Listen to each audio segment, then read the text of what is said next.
Hello friends, welcome back to my channel. வாங்க இன்றைக்கி வந்து பானிபூரி எப்படி செய்கிறதுன்ட்டு பார்க்கலாம். நான் வந்து ஒரு டம்ளர் ரவை எடுத்துக்கிறேன். இதே டம்ளரில் ஒரு டம்ளர் வந்து மைதா மாவு நான் எடுத்துக்கிறேன். உங்கள்கிட்ட இருக்கிற எந்த டம்ளர் வேணால் நீங்கள் அளவுக்கு எடுத்துக்கலாம். இப்போ இது கூட பார்த்திங்கன்னா கொஞ்சமாக சால்ட்டு போட்டுக்கலாம். இப்போ இது எல்லாத்தையும் நல்லா மிக்ஸ் பண்ணிக்கலாம்.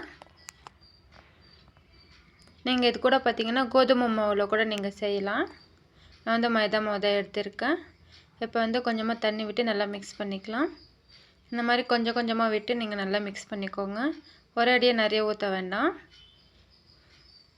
நல்லா வந்து அழுத்தி பிசைஞ்சிக்கோங்க. நல்லா இந்த அளவுக்கு நல்லா அழுத்தம் கொடுத்து நல்லா பிசைஞ்சிக்கோங்க.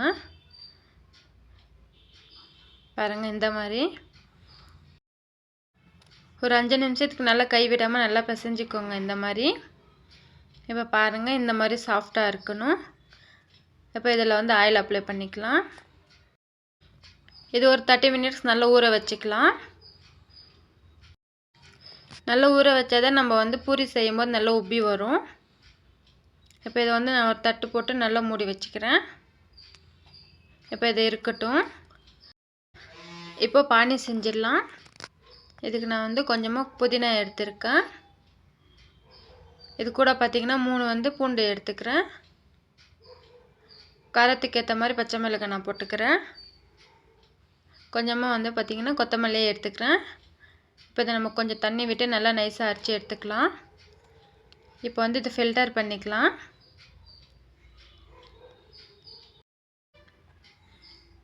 இப்போ வந்து தேவையான அளவு தண்ணி ஊற்றிக்கலாம். நல்லா வந்து இந்த மாதிரி ப்ரெஸ் பண்ணி அந்த ஜூஸ் மட்டும் எடுத்துக்கோங்க. இப்போ இது நம்ம புதினெல்லாம் அரைச்சி அந்த தொக்கு இருக்குது இல்லைங்களா, இதுக்கு இன்னும் கொஞ்சம் கூட தண்ணி சேர்த்துட்டு நம்ம வந்து செடிங்க வச்சுருந்தோம்னா செடிங்களுக்கு ஊற்றிக்கலாம். இந்த மாவு பூச்சி அந்த மாதிரி இருக்கிறது எல்லாமே வராமல் இருக்கும்.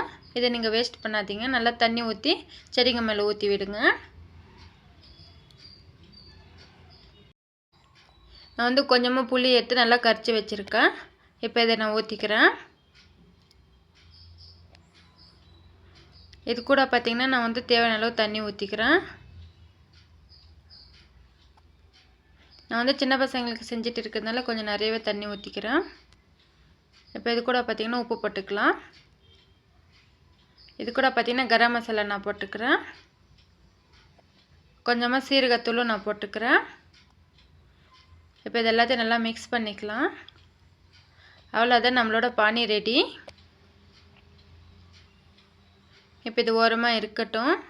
இப்போ வந்து மசாலா ரெடி பண்ணிடலாம். நான் பார்த்திங்கன்னா கொஞ்சமாக பட்டாணியும் அப்புறமா வந்து 3 உருளைக்கிழங்கும் நான் வந்து வேக வச்சு எடுத்துக்கிறேன். நல்லா ஒரு 2 விசில் விட்டிங்கன்னா நல்லா வெந்துடும். இப்போ இதை நம்ம தனியாக எடுத்துக்கலாம். உருளைக்கிழங்கு மேலே இருக்கிற தோல் எல்லாமே நம்ம வந்து ரிமூவ் பண்ணிடலாம். நீங்கள் வந்து பட்டாணிக்கு பதிலாக கருப்பு சுண்டல் கூட நீங்கள் யூஸ் பண்ணிக்கலாம். அதே நல்லா வந்து ஊற வச்சுட்டு வேக வச்சு எடுத்துக்கோங்க. இப்போ பாருங்கள், நான் வந்து உருளைக்கிழங்கு மேலே இருக்கிற தோல் எல்லாம் ரிமூவ் பண்ணிவிட்டு நல்லா மசிச்சு வச்சுருக்கேன். இப்போ பட்டாணியும் நான் வந்து 1-2 வந்து மசிச்சு வச்சுருக்கேன்.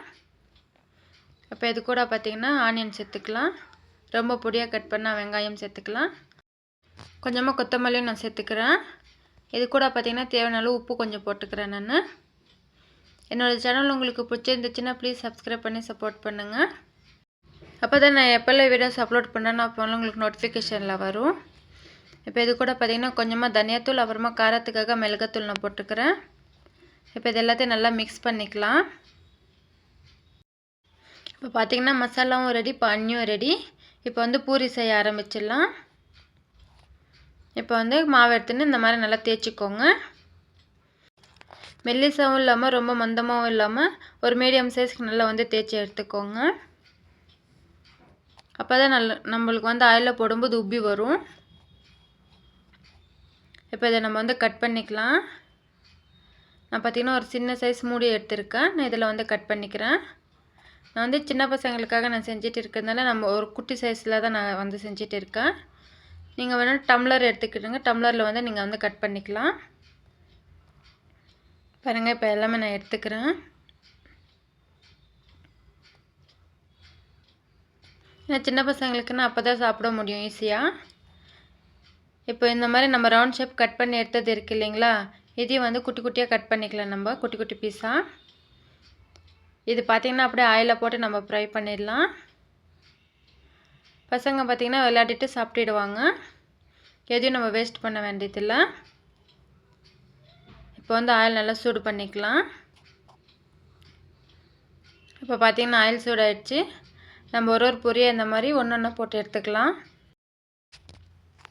நீங்கள் இந்த மாதிரி ஆயிலில் போடும்போதே நல்லா உப்பி வரும். நல்லா கோல்டன் ப்ரௌன் கலர் ஆகிற வரைக்கும் நல்லா ஃப்ரை பண்ணிக்கணும். 2 சைடு திருப்பி விட்டு நல்லா வேக வச்சுக்கணும். இப்போ பாருங்கள் நல்லா உப்பி வந்திருக்கு. இப்போ இது எல்லாமே திருப்பி விட்டுக்கலாம்.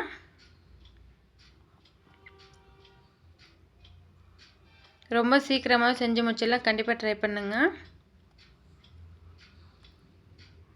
இந்த மாதிரி நல்லா கோல்டன் ப்ரௌன் கலர் ஆகிற வரைக்கும் நல்லா ஃப்ரை பண்ணிக்கலாம்.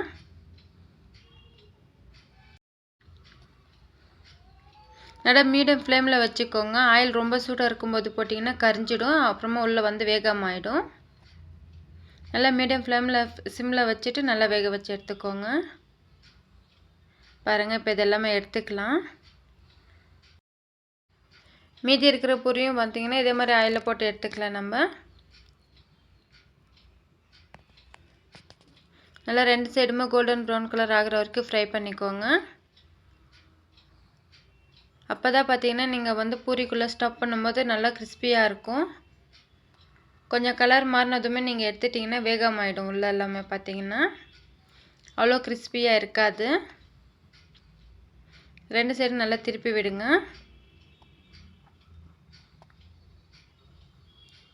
பாருங்கள் இந்த மாதிரி. இப்போ இதை நம்ம எடுத்துக்கலாம். நான் வந்து ரவுண்ட் ஷேப் கட் பண்ணதுக்கப்புறமா பிச்சு வச்சேன் இல்லைங்களா, அது எல்லாமே பாருங்கள் இந்த மாதிரி ஆயிலில் போட்டு எடுத்துக்கோங்க. அப்போ சின்ன பசங்க இருந்தாங்கன்னா விளையாடிட்டு சாப்பிட்டுடுவாங்க. நல்லா எதுவும் நல்லா ஃப்ரை பண்ணி எடுத்துக்கோங்க. இது பார்த்திங்கன்னா ஒரு குட்டி டிப்பு தான். ட்ரை பண்ணி பாருங்கள், யூஸ்ஃபுல்லாக இருக்கும். இதே மாதிரி நீங்கள் வந்து பூரி செய்யும்போது கூட இந்த மாதிரி நீங்கள் வந்து ரவுண்ட் ஷேப்பில் கட் பண்ணதுக்கப்புறம் மிச்சம் இருந்துச்சுன்னா இந்த மாதிரி ஆயிலில் போட்டு கூட எடுத்துடுங்க. அதை அப்படியே கூட சாப்பிட்டுக்கலாம், நல்லாயிருக்கும். இப்போ பாருங்கள் எல்லாமே செஞ்சாச்சு. நான் வந்து பூரி வந்து உடச்சி கட்டுறேன் பாருங்கள் எவ்வளோ கிறிஸ்பியாக இருக்குன்னுட்டு. நல்லா வந்து கோல்டன் ப்ரௌன் கலர் ஆகிற வரைக்கும் நல்லா ஃப்ரை பண்ணாது எவ்வளோ கிறிஸ்பியாக வரும். இப்போ வந்து மசாலா வச்சுக்கலாம். இப்போ பாருங்கள் பானையில் டிப் பண்ணி எடுக்கிறேன். பார்க்கவே அவ்வளோ சூப்பராக இருக்குது. கண்டிப்பாக ட்ரை பண்ணுங்கள். நல்லா பார்த்திங்கன்னா குட்டியாக தான் செஞ்சுருக்கேன் சின்ன பசங்களுக்காக. அப்போ தான் அவங்களுக்கு வந்து சாப்பிட்றதுக்கு ஈஸியாக இருக்கும், வாய்க்குள்ளே அழகாக போயிடும். பாருங்கள் இப்போ எல்லாத்துக்கும் நான் வந்து மசாலா வச்சுட்டு இருக்கேன். இந்த வீடியோ உங்களுக்கு பிடிச்சிருக்குன்னு நினைக்கிறேன். பிடிச்சிருந்துச்சுன்னா ப்ளீஸ் சப்ஸ்கிரைப் பண்ணி சப்போர்ட் பண்ணுங்கள். அப்போ தான் நான் எப்போல்லாம் வீடியோஸ் அப்லோட் பண்ணுறேனோ அப்போல்லாம் உங்களுக்கு நோட்டிஃபிகேஷனில் வரும். நீங்கள் வந்து தவறாமல் பார்க்கலாம். எல்லா பொரியிலும் நான் வந்து மசாலா வச்சாச்சு. பாருங்கள் பார்க்கவே எவ்வளோ சூப்பராக இருக்குன்னுட்டு. ஓகே ஃப்ரெண்ட்ஸ், இந்த வீடியோ உங்களுக்கு யூஸ்ஃபுல்லாக இருந்திருக்கும்னு நினைக்கிறேன். நெக்ஸ்ட் வீடியோவில் வந்து பார்க்குறேன். பாய்.